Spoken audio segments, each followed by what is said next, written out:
Y por aquí los podemos ver. Aquí tenemos esto de aquí que parecen unos barrilitos, son condensadores electrolíticos.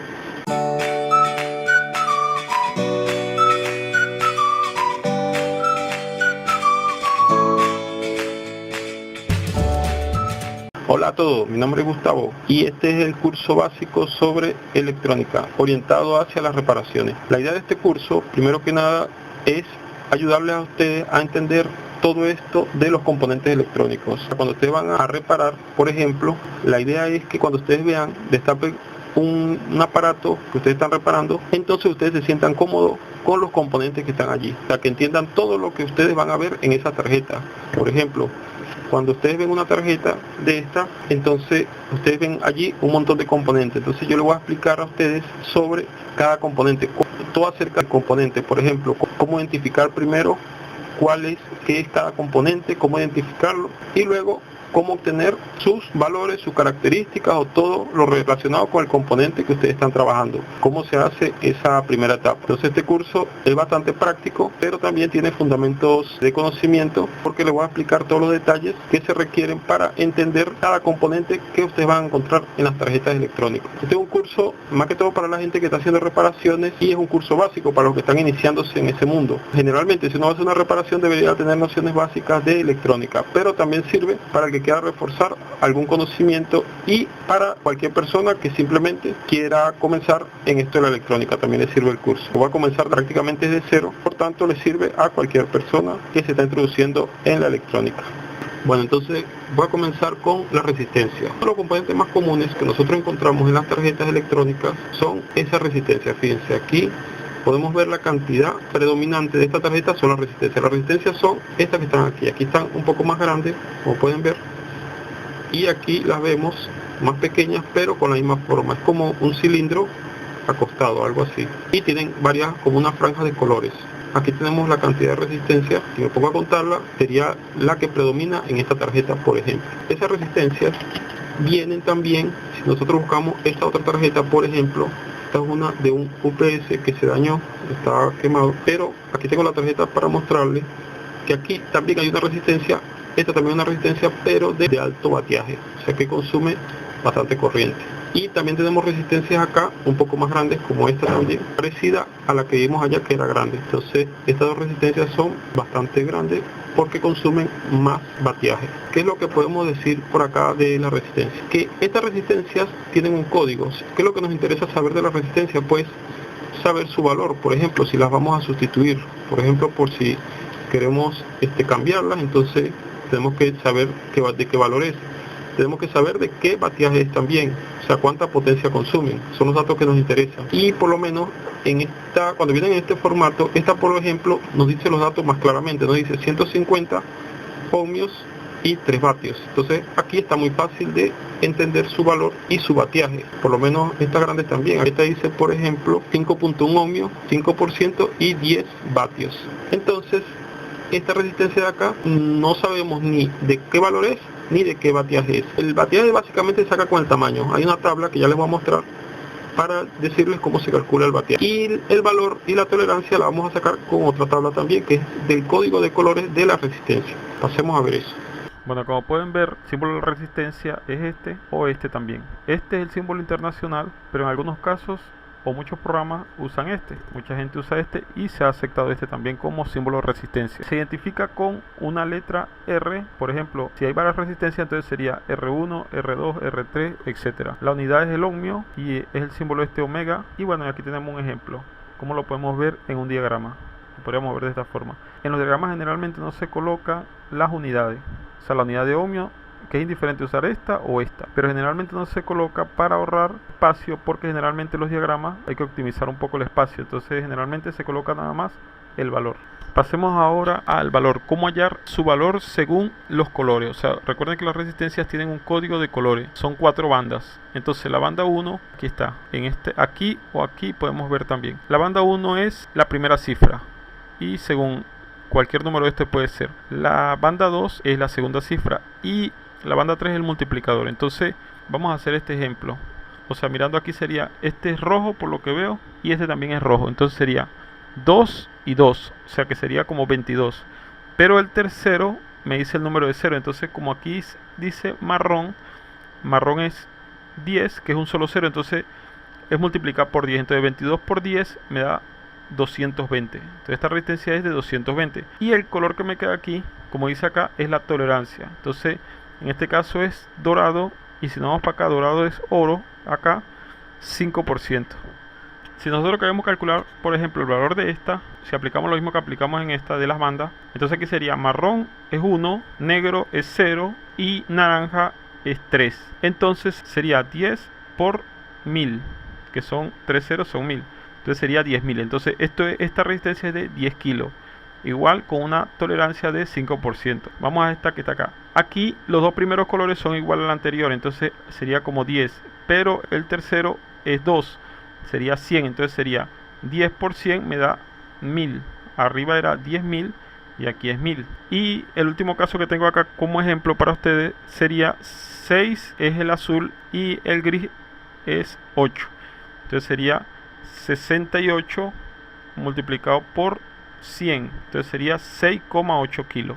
También con una tolerancia de 5%. Entonces bueno, eso es lo que tenemos con respecto a cómo se obtiene el valor a partir del código de colores. Entonces vamos a pasar a la potencia ahora. ¿Cómo sabemos la potencia de la resistencia? Entonces básicamente esto es una aproximación que existe y que siempre se cumple. Por ejemplo, una resistencia, las resistencias de un cuarto de vatio generalmente vienen en paquetes de 3.5 milímetros. La resistencia de un cuarto de vatio viene en este tamaño, 6,4 milímetros, y así sucesivamente.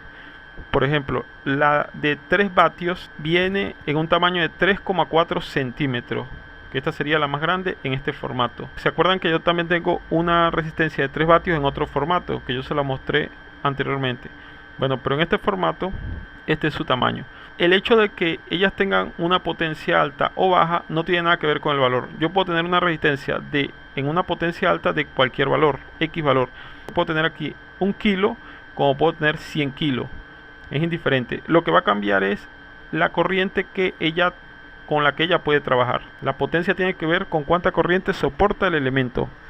Entonces en este caso, esta resistencia de 3 vatios soporta más corriente que la resistencia de 1.8, independientemente del valor que tenga.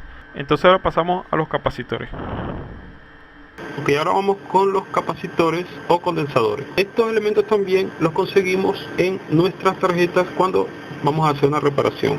También son más o menos comunes, yo diría que son los segundos más comunes después de la resistencia, segundos componentes más usados. Y por aquí los podemos ver, aquí tenemos esto de aquí que parecen unos barrilitos, son condensadores electrolíticos. Y si nosotros vemos otra tarjeta, y aparte de los electrolíticos, también tenemos aquí, por ejemplo, si nosotros vemos esta tarjeta, que es de una lámpara, tenemos aquí varios capacitores. Aquí tenemos los electrolíticos y aquí tenemos otros que no son electrolíticos. Entonces, como pueden ver, son también muy usados. En los capacitores ocurre que hay dos grupos, se dividiría como en dos grandes grupos. Los electrolíticos tienen esta forma. Por cierto, antes de hablar de los capacitores, quiero aclarar que este curso, más que todo, voy a empezar la primera parte esta, se va a orientar hacia los componentes que son de hueco pasante. O sea que para la parte de montaje superficial, más adelante, este curso se va a dividir en varias partes porque obviamente creo que va a ser un poco largo. Y entonces, más adelante voy a dedicarme a lo de montaje superficial, que también son un tema completo, es un tema largo.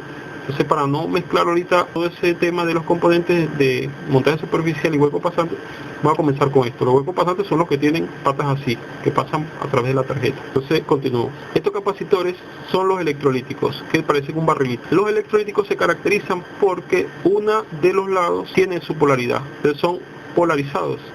Ok, los electrolíticos se caracterizan porque tienen una banda que indica el polo negativo y no tiene otra banda del otro lado, pero se sobreentiende que si aquí está el negativo, este será el positivo. Entonces los electrolíticos siempre son polarizados, o generalmente son polarizados. Hay algunos casos donde hay capacitores de esta misma forma y no son polarizados, pero se comportan internamente, se polarizan, pero la diferencia es que usted lo puede poner por un lado y por el otro. Recuerde que un capacitor de estos, si usted se equivoca en el momento que lo está colocando, que tiene el signo positivo y lo pone al revés, puede estallar. Ya yo os lo he dicho en otros videos. Bueno, los electrolíticos que tienen esta forma, fíjense que aquí tiene la flechita mirando, dice negativo, mirando para acá. O sea, quiere decir que este es el negativo y este sería el positivo. Y así, todo lo que ustedes vean de esa forma, estos pequeñitos también son electrolíticos, y ese sería un primer grupo. El segundo grupo es los que no son polarizados, ni no son electrolíticos, no se les llaman así, sino que son de cerámica o de cualquier otro material, pero no son polarizados, por ejemplo como esto.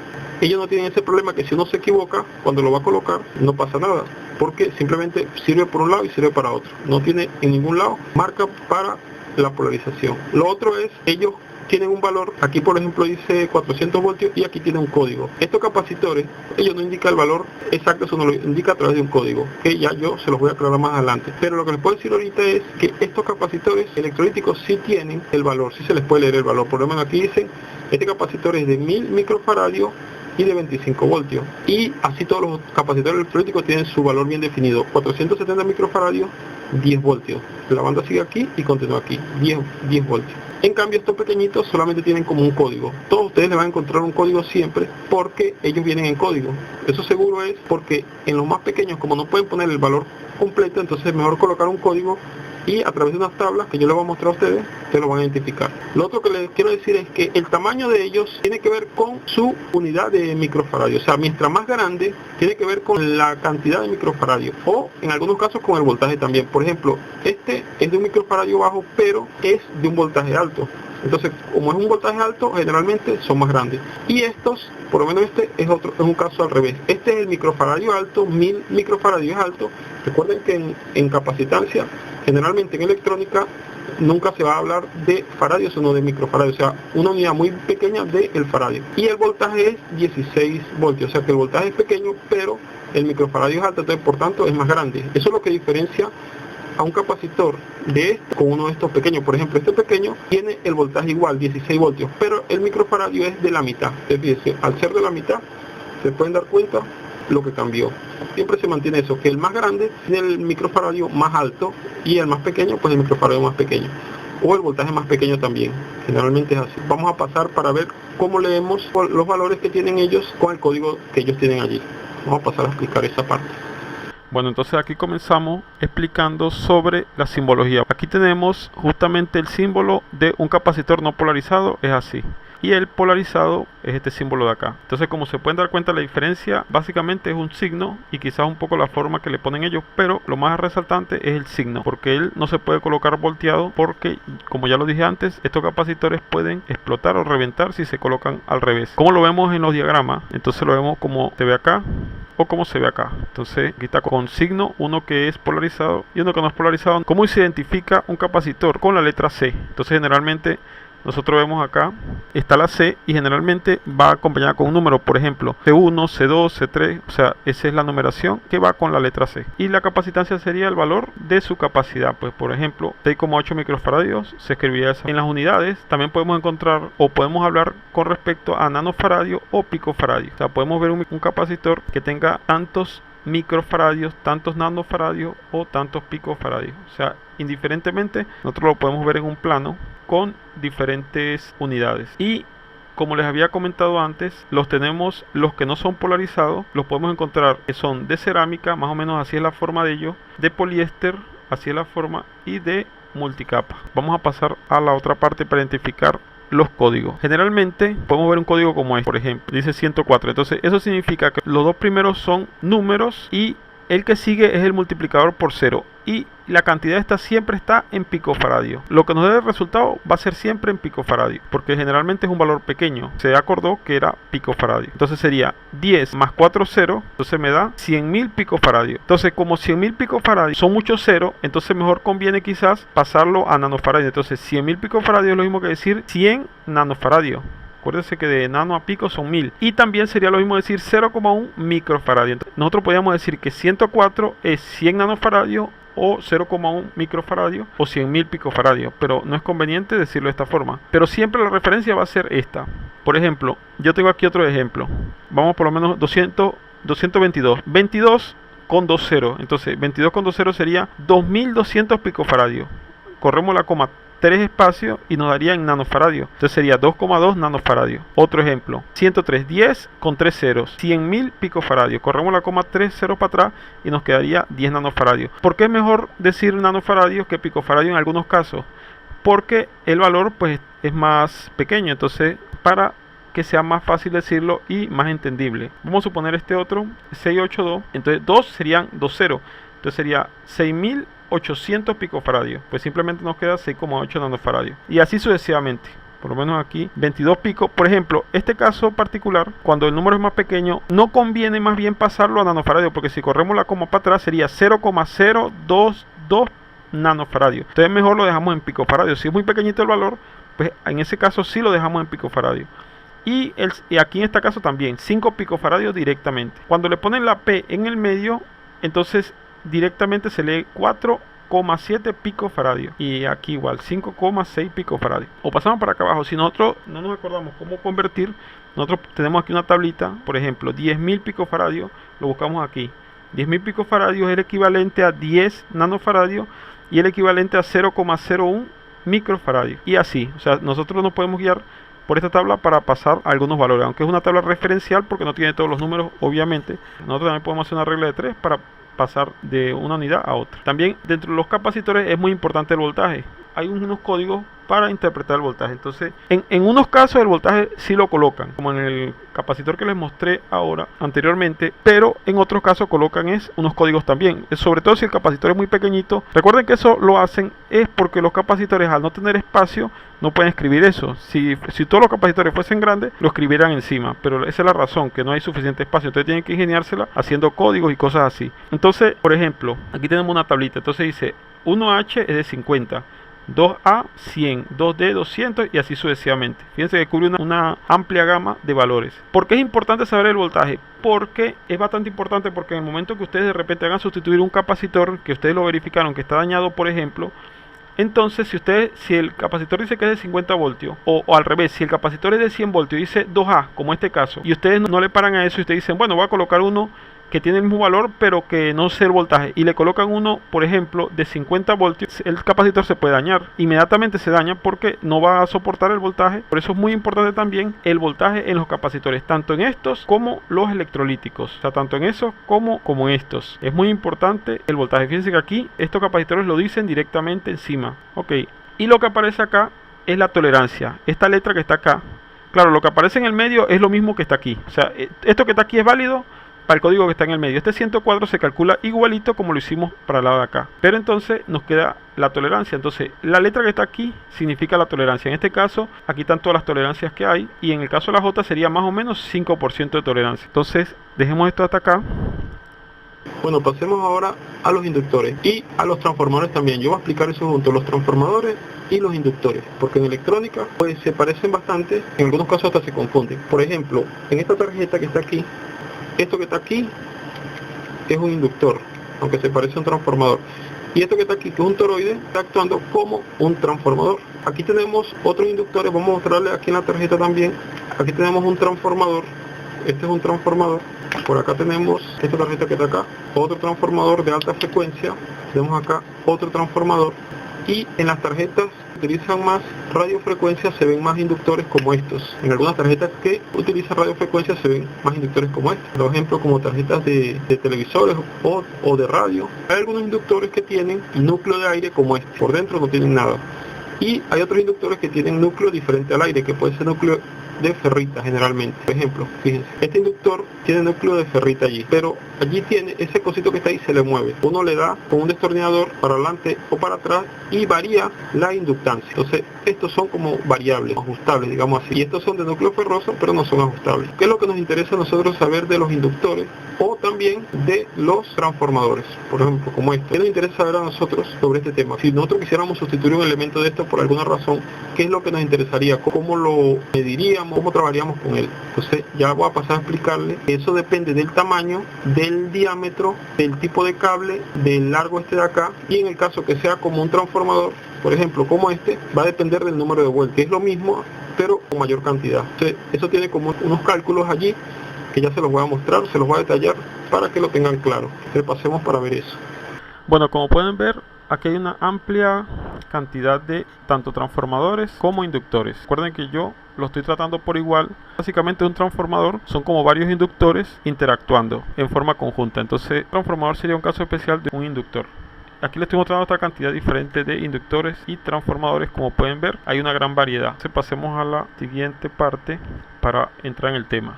El inductor o bobina o arrollado, le dicen algunos, sería como lo mismo, decir inductor y decir bobina. Lo que pasa es que la bobina está más asociada a cuando nosotros vemos estas cositas así. Cuando nosotros vemos justamente bobinado, entonces nosotros tendemos a decirle bobina y no le decimos inductor, pero en verdad que es lo mismo. Y a estos componentes de acá, que yo no lo mencioné anteriormente, pero también son inductores, esto internamente lo que tienen son una bobina pero más pequeñita. Generalmente estos inductores son de un valor mucho más bajo, son muy pequeñitos, o sea, un valor pequeño. Y estos también son de valor pequeño, pero pueden ser de valor más alto. El valor depende también de varios factores y también depende del tamaño de esto y la cantidad de vueltas que tenga esto. Bueno, más adelante le hablaré un poquito más de eso. Por los momentos, para que entiendan que inductor y bobina es como lo mismo, no hay una diferencia. Estos no son que se llaman inductores y esto bobina, no. E indiferentemente se pueden llamar, cualquiera de los dos se le puede decir inductor. Y bobina, más que todo se le dice a este. A este no se le acostumbra a decir bobina porque no es obvio, no se ve la bobina, pero internamente él tiene una bobina. Y la simbología se parece como a la de la resistencia que yo le mostré, pero generalmente viene rellena. Y este símbolo es más usado todavía que este. Los dos símbolos se pueden usar de igual manera. Bueno, pasemos, vamos a entender más acá. Vamos con la simbología según su núcleo. Los tenemos con núcleo de aire. Núcleo de aire, como pueden ver, no hay nada dentro del inductor, ¿verdad? Y entonces este es el símbolo. Con núcleo de hierro, entonces este es el símbolo, son dos barritas. Generalmente lo hacen como en un transformadorcito, no lo hacen como este. Y núcleo ferroso o de ferrita, entonces es de esta forma, que es bastante eficiente también la ferrita. Y núcleo variable, generalmente es de ferrita, y este es el que yo le decía que uno con un destornillador los puede variar. Entonces al variar la posición de la ferrita varía la inductancia. Y entonces este es el símbolo también. Bueno, pasemos a la siguiente. Los diferentes tipos, pero vamos a pasar ahora a transformadores. Más o menos se parece como a los inductores la simbología, pero pues siempre tiene un primario y como un secundario, un primario y un secundario. Entonces aquí es núcleo de hierro. Este que está aquí es de transformador. Sí son más que todo de fuente. Generalmente son de fuente. Este también es de fuente, pero tiene 3 cables. Fíjense que puede ser de 2 cables y de 3 cables. Seguimos con el otro. Los que son de ferrita, la diferencia se parece bastante a este. Fíjense que este se parece bastante a este, pero internamente pues el simbolito es ese. Y así sucesivamente. Lo podemos tener también de 3 tap, como se le puede llamar, o de 2 salidas, sería este con una en común. Y también lo podemos tener de salidas independientes, entradas y salidas independientes. Por lo menos este controla este y este controla este. Aunque en verdad todos se controlan porque están en el mismo núcleo. Vamos a decir así, está arrollado en el mismo núcleo. Pero la simbología se muestra así como independiente. Generalmente esto lo unen con esto o hacen combinatoria. Pueden haber combinaciones mucho más complejas. Bueno, también tenemos acá el cálculo de la inductancia. La inductancia la podemos calcular, por ejemplo, si ustedes de repente notan que falta, que un elemento de esto se dañó o perdió su forma o simplemente no está y ustedes quieren sustituirlo. Entonces aquí está la ecuación, que es muy básica, para lograr obtener un inductor del mismo valor. Recuerden que la inductancia se mide en henrios, pero también se mide en unidades más pequeñas que el henrio. Por lo menos microhenrio o milihenrio es más común. Entonces aquí tenemos L es inductancia en microhenrio, por ejemplo, que es la que vamos a calcular nosotros. D es el diámetro de la bobina en pulgadas. Entonces el diámetro es la distancia que hay de aquí hasta acá, es el diámetro. Longitud de la bobina es la longitud que hay de acá, de un enrollado al otro, como nos va a quedar. Y N es el número de espiras, el número de vueltas. Si nosotros logramos ajustar esta distancia, logramos ajustar este diámetro, la distancia y el número de espiras adecuado, podemos obtener una inductancia que nosotros queramos. Entonces solamente tenemos que aplicar esta ecuación y obtenemos nuestro inductor. Esta es la forma de calcular la inductancia para un inductor de núcleo de aire. Entonces, ¿qué otro cálculo tenemos por acá? En los transformadores también. La relación generalmente en el transformador es de voltaje a voltaje. Entonces nosotros lo que nos interesa en el transformador es qué voltaje de salida vamos a obtener. Entonces generalmente con esta ecuación que está aquí, es una ecuación muy básica, como pueden ver también, tenemos aquí que este es el voltaje primario, este es el voltaje secundario, este es el número de vueltas o número de espiras del secundario, número de espiras del primario, que son estas que están acá y estas que están acá. Entonces con esta ecuación lo que nosotros hacemos es que ajustamos el número de espiras para obtener el voltaje en el secundario que nosotros queramos. Fíjense que el voltaje del secundario depende del voltaje del primario y la combinación del número de espiras. Por ejemplo, si el número de espiras del primario es igual al número de espiras del secundario, por ejemplo, entonces el voltaje del secundario sería igual al voltaje del primario. Y si nosotros tenemos la mitad de espiras en el secundario, entonces nosotros tendríamos la mitad del voltaje en el secundario. Bueno, pasemos ahora a los diodos. Los diodos también son bastante comunes en la electrónica, en los aparatos que nosotros observamos. Tienen muchas funciones. Más adelante en el curso voy a hablar de las funciones de los componentes, pero ahorita estoy con la parte más básica, que es la identificación de ellos y cómo saber más de ellos, de su valor y todo eso. Más adelante les voy a dar más detalles de para qué sirve cada componente. Entonces, fíjense que aquí, por ejemplo, tenemos aquí 1, 2, 3, 4, 5, 6, 7, 8, 9. Tenemos 9 diodos, por ejemplo, en esta tarjeta. Fíjense que es una tarjeta pequeña y con tal cantidad de diodos. Y en cualquier tarjeta que nosotros revisemos, por ejemplo, en esta placa también hay 2, 3, 4 diodos, por ejemplo, y así. Son bastante comunes, por tanto vale la pena analizarlos también. Entonces, los diodos generalmente sí tienen el valor aquí encima. Entonces, ¿cómo sabemos de ellos? Tenemos que ir a lo que llaman el datachip.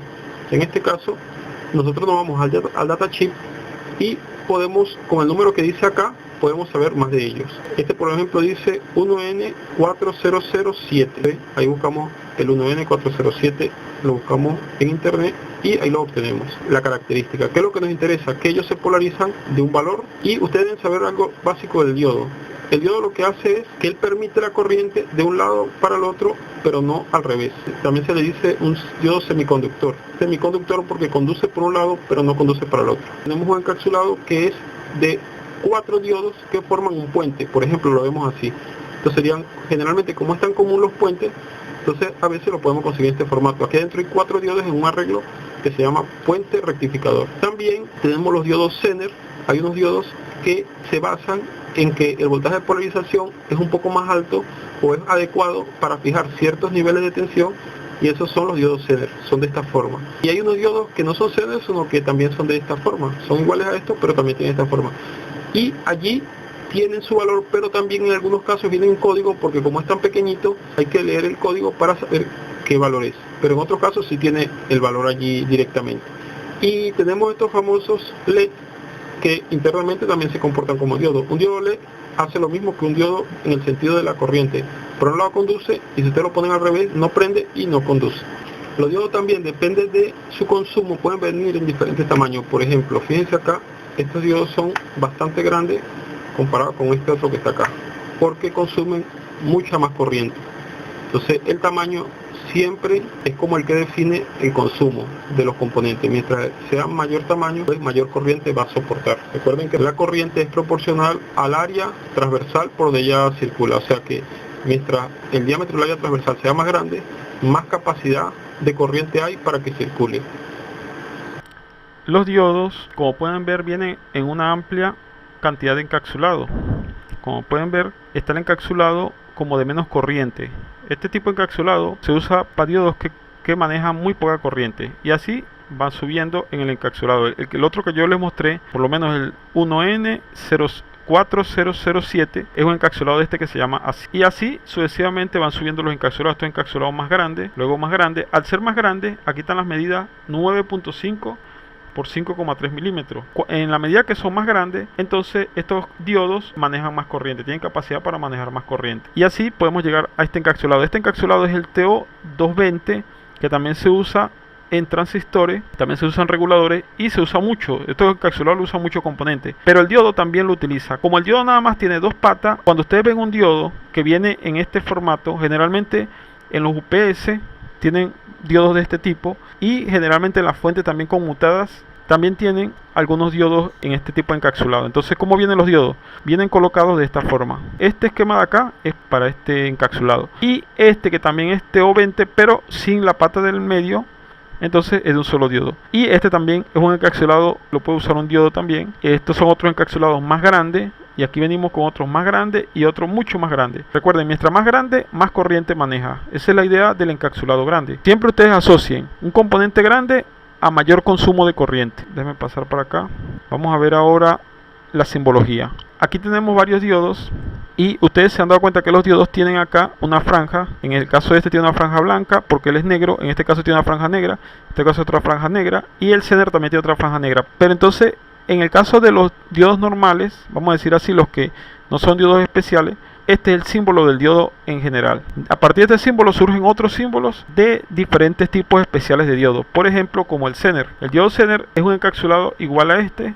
Generalmente se puede confundir, pero ustedes tienen que ver el número que está allí y buscar el datasheet para saber qué diodo es, cuál es el valor del diodo y de qué se trata. Pero si es un Zener, entonces el símbolo que ustedes van a manejar es este. Y estas partes de diodo se llaman ánodo y cátodo, como está acá. Recuerden que un diodo lo que hace es que conduce hacia un lado, como lo muestra aquí la flecha, conduce hacia este lado y no conduce hacia el otro. O sea, la corriente puede pasar hacia allá, pero no se puede volver. Así funciona un diodo. Y aquí tenemos los famosos diodos LED. Los diodos LED se iluminan, pero también son unos diodos. O sea, de hecho la simbología de ellos es como un diodo, pero fíjense que tiene dos flechitas que sobresalen. También se cumple lo mismo, ánodo y cátodo. Este es el positivo y el negativo. También se cumple para acá lo mismo, positivo y negativo. En las patas de estos diodos también se puede reconocer el positivo y el negativo, porque la que es más larga es el positivo y la que es más corta es el negativo. Y a su vez, la más larga es el ánodo y la más corta es el cátodo. Eso es lo que tenemos por allí. Vamos a hablar un poco de para qué se usa cada diodo, por ejemplo. Recuerden que esto es por encima porque esto es un curso introductorio, mas sin embargo considero importante hablarles de este tema acá. El más común, el diodo, por ejemplo, le puse un ejemplo, el 1N4148, que es uno de los diodos más usados, es un diodo que se podría decir que es de uso común, pero también es un diodo que se llama de alta frecuencia porque es un diodo que trabaja para hacer cambios muy rápido. Entonces generalmente se utilizan como un switch, pero de muy alta velocidad. Claro, si es un switch en una sola dirección, porque acuérdense que este diodo pues nada más es hacia allá, pero de todas maneras es como un switch pero de muy alta velocidad.